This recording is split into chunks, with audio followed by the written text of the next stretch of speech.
Sir आज 118 दिन हो गए और अभी तक कोई सुनवाई नहीं हुई। क्या कहना चाहते हैं इस पर आप? सुनवाई तो नहीं हुई, ऐसे नहीं है। जो सरकार को पता है, जो सुनवाई करने के लिए बात ऐसे हमारा देखो, बात ऐसी पहले यही बात है, कुछ भी सुनवाई कराने वाला बात तो सरकार के सामने आती है तो उन्होंने बड़ा बड़ा संगठन को लेता है। जो उनके सामने जो संगठन हमारा इंडियन एक्स सर्विसमैन लीग है, जो उनका अधिकारियों को बुलाता है। लेकिन हमारा संगठन अभी बन रहा है, हमारा संगठन जुड़ के, जो संगठन आपस में मिलके एक महासंगठन बन चुका है और उसका रजिस्ट्रेशन भी हो रहा है, जो अपना फेडरेशन ऑफ वेटरन ऑर्गेनाइजेशन, जो उसका पूरा काम हो जाएंगे। हमने उन्हें एक मेमोरेंडम दे रखा, अभी लेटेस्ट हमने दिया है, जो आइंदा से मतलब आने वाला टाइम पर जैसे जवान का जो भी मांग है, क्योंकि गैर अफसर की एक संगठन हम जंतर मंदिर में अनशन में बैठा है, हमें बुलाना है, हमसे ही बात करना है। हमें ये मेमोरेंडम दे के 2-3 दिन हो चुका है।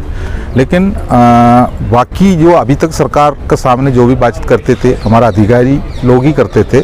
अधिकारी लोगों ने उनको गुमराह करके भी रखा है, जो कि हम लोग इकट्ठा मिल के आएंगे। लेकिन हमने सरकार को दिया हुआ मेमोरेंडम में क्लियर लिखा हुआ है, अभी लास्ट में दिया हुआ मेमोरेंडम में लिखा हुआ है, हम गैर अफसर की संगठन है हमारा। आने वाला टाइम पर हमें कोई भी मांग करना सरकार से, जब पुनर्वास की बात हो या सैनिक कल्याण की बात हो, पे कमीशन की बात हो, हम हमारा प्रतिनिधित्व करने वाला, हमारा संगठन का प्रतिनिधित्व करने वाला ही उधर पहुंचेंगे, वही रखेंगे। ये सरकार को उन्हें बताया हुआ है। इसलिए सरकार के पास तो हमारा मेमोरेंडम पहुंची है, लेकिन उनके पास यही कन्फ्यूजन है, अब किसको बुलाएं। सर आपके यहाँ पे जो धरना प्रदर्शन चल रहा है, जिसमें अपनी संख्याएं लिखते हैं, कुछ चंदा लिखते हैं, वो रजिस्टर आपसे पुलिस वाले मांग रहे थे या शायद ले गए हैं, उसके बारे में कुछ बताएंगे? हमसे पुलिस वाला उपस्थिति रजिस्टर के बारे में देख रहे थे। जो हमारा रोज रोज इधर आता है तो कौन सा स्टेज से कौन आता है, उनका फ़ोन नंबर क्या है, और इसी का एक उपस्थिति रजिस्टर हम यहाँ तैयार करते हैं। रोज रोज उसमें एंट्री भी करता है। वो हमारा सुरक्षा के लिए भी ज़रूरी है, जो कि किसी के साथ में कुछ हो गया तो हमारे पास भी एंट्री होना चाहिए। और यहाँ तो कैमरा लगे हैं, होम मिनिस्ट्री तक लगे, आप सब जानते हो। अब यहाँ का एंट्री के बारे में पुलिस मांग रहा है तो हमने दे दिया है। तो वो किस चीज़ के लिए उन्होंने मांगा है या सरकार का कहने पर मांगा है, उसके बारे में हमें कोई पता नहीं। कहीं ऐसा तो नहीं पुलिस वालों के माध्यम से जो है सरकार उनकी लिस्ट मांग रही हो और उन्हीं लोगों को आरोपी दिया जाए जिनका रजिस्टर में नाम है? हाँ, ये तो सरकार का पॉलिसी है। अगर मान लो सरकार ऐसी सोचता है, उसके बारे में तो हमें पता नहीं है।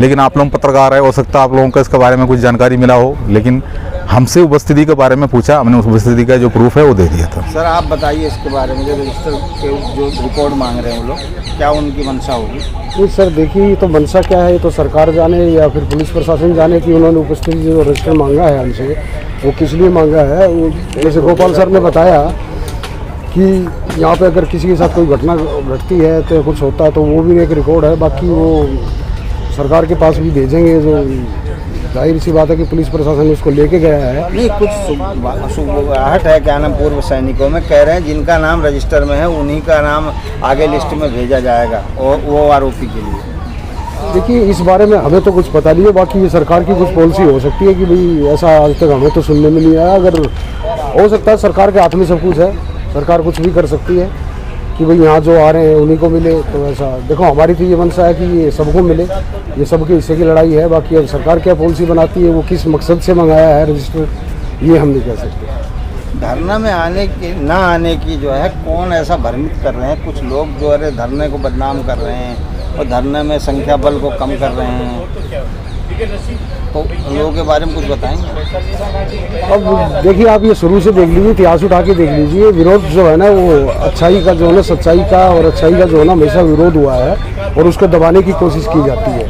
तो ये हमारे देश में शुरू से प्रथा ये है कि 2% 3% जो है ना लोग जो है ना वो किसी चीज़ को जो है ना रोकते हैं। कि जब हमारा देश आज़ाद हुआ था, जब अंग्रेज गए थे तो बैठ के समुद्र के किनारे लोग रोए थे कि आप क्यों जा रहे हैं। तो ये लोग जो है करते रहेंगे विरोध, लेकिन हम अपना जो है मान सम्मान और इज्जत की जो लड़ाई है और हकों की लड़ाई है, इसको हम जारी रखेंगे। सर संख्या के ऊपर कुछ जो है आह्वान कर दीजिए पूर्व सैनिकों के लिए, देश भर के जो सैनिक हैं, नया अपडेट दीजिए। सैनिकों का यहाँ पे संख्या बढ़े। देखिए ये जो आपको भी पता, आप डे 1 से हमारे साथ में यहाँ पे ये सांकेतिक धरना है। तो सांकेतिक धरने में जैसे प्रशासन ने बोला कि भाई आपके 50 आदमी से ज़्यादा नहीं होने चाहिए, तो कई बार हमारे 60 भी हो जाते हैं, 70 भी हो जाते हैं, 30 भी हो जाते हैं। तो ये सांकेतिक धरना है। सांकेतिक धरने के अंदर जो है ना संख्या 100 भी आ जाए तो क्या ऐसा थोड़ी ना प्रशासन भगा ले? नहीं, प्रशासन ने कभी नहीं भगाया, ऐसा कुछ नहीं किया। 100 भी आ जाते हैं, 150 भी हैं, तो पूरा सहयोग किया है। और हम भी सैनिकों से अपील करते हैं कि ज़्यादा से ज़्यादा जो अभी विलेज टू विलेज, गांव टू गांव स्तर पे जो है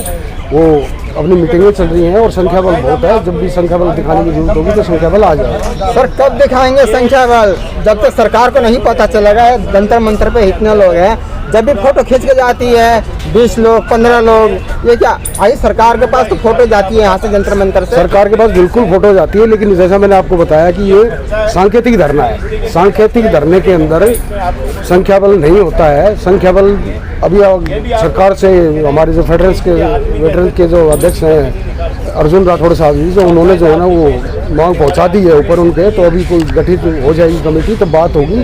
तब अगर वो नहीं मानते हैं तो संख्या बल दिखाया जाएगा। चुनाव आता है तो कहीं ना कहीं जो अपने सैनिक है, पूर्व सैनिक है, उनकी भागीदारी ज़्यादा होती है और हुई भी है, ठीक है। तो क्या लगता है 2024 आने वाला है, उसमें भागीदारी होगी या नहीं होगी? देखिए, भागीदारी हमने पहले भी दी है 2014 में, 19 में और अभी 24 में भी भागीदारी देंगे। तो सरकार जो है ना ये सोचे इस चीज़ को कि 5 करोड़ वोट है, बल्कि उससे ज़्यादा ही है, तो 140 सीटों को प्रभावित करते हैं। तो अगर हमारे ही वोट से हमारा ही आने वाली पीढ़ियों का भविष्य और हमारा भविष्य खराब हो जाएगा तो उसके बारे में हम जरूर विचार करेंगे। लेकिन हमें लगता है कि सरकार ऐसा करेगी नहीं, वो जल्दी इसी पे संज्ञान ले लेगी। तो 2024 से पहले मान जाएगी सरकार, कुछ उम्मीद है? बिल्कुल बिल्कुल आशा। गोपाल सर आप बताइए, अगर आपको 1 रैंक 1 पेंशन सैनिकों को नहीं मिलता तो 2014 में वोट का चोट करोगे? बिल्कुल, ये तो बताने की जरूरत नहीं है। देश भर के पूर्व सैनिक, हमारे जैसे जवान जंतर मंतर की तरफ नजर लगा बैठा हुआ है। अगर सरकार अब इसमें संज्ञान लेने में अगर देरी करता है तो नुकसान उन्हीं का ही होगा। आने वाला जो हमारा इलेक्शन का टाइम पर जरूर वोट का चोट लगेंगे।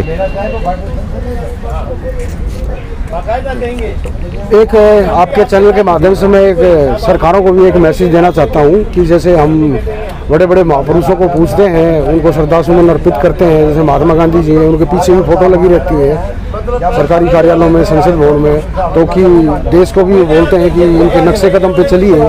तो महात्मा गांधी ने एक वाक्य कहा था कि अगर जो बदलाव आप दुनिया में देखना चाहते हैं वो बदलाव आप खुद के अंदर कीजिए तो देश के लिए, समाज के लिए अच्छा होगा। तो मैं सरकारों से यही अपील करता हूँ, अगर जो सेना के साथ में आप बदलाव कर रहे हो वो पहले अपने संसद में बैठ के राजनेताओं में कीजिए तो बहुत अच्छा। जनता आपको कभी हारने नहीं देगी, हमेशा ही आपको सर पे बैठा के रखेगी। जय हिंद, जय भारत।